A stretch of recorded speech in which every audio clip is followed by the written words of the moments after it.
একটা বানর ব্রেড চুরি করে পালাচ্ছিল।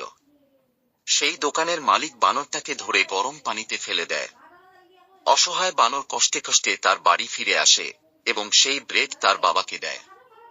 তার বাবা খুব আহত এবং দুর্বল ছিলেন, কিন্তু সেই ব্রেড খাওয়ার পর তার শরীর আরো খারাপ হয়ে যায়।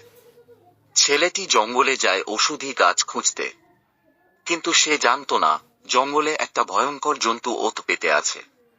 সেই জন্তু হঠাৎ করে তাকে আক্রমণ করে। অসহায় বানর প্রাণ বাঁচিয়ে পালায়। বাড়ি ফিরে এসে সে তার বাবাকে সেই বনজ ওষুধ লাগায়, কিন্তু তার বাবার অবস্থা আরো খারাপ হতে থাকে।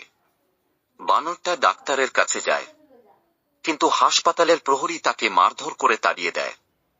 লাঞ্ছিত হয়ে সে আবার বাড়ি ফেরে, কিন্তু এবার সব শেষ। তার বাবা মারা গেছেন। কিন্তু তুমি এতটা কঠোর হইও না।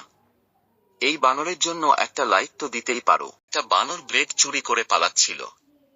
সেই দোকানের মালিক বানরটাকে ধরে গরম পানিতে ফেলে দেয়। অসহায় বানর কষ্টে কষ্টে তার বাড়ি ফিরে আসে এবং সেই ব্রেড তার বাবাকে দেয়। তার বাবা খুব আহত এবং দুর্বল ছিলেন, কিন্তু সেই ব্রেড খাওয়ার পর তার শরীর আরো খারাপ হয়ে যায়। ছেলেটি জঙ্গলে যায় ওষুধি গাছ খুঁজতে, কিন্তু সে জানত না জঙ্গলে একটা ভয়ঙ্কর জন্তু ওত পেতে আছে। সেই জন্তু হঠাৎ করে তাকে আক্রমণ করে। অসহায় বানর প্রাণ বাঁচিয়ে পালায়।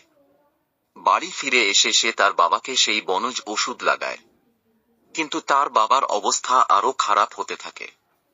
বানরটা ডাক্তারের কাছে যায়, কিন্তু হাসপাতালের প্রহরী তাকে মারধর করে তাড়িয়ে দেয়। লাঞ্ছিত হয়ে সে আবার বাড়ি ফেরে, কিন্তু এবার সব শেষ। তার বাবা মারা গেছেন। কিন্তু তুমি এতটা কঠোর হইও না। এই বানরের জন্য একটা লাইক তো দিতেই পারো।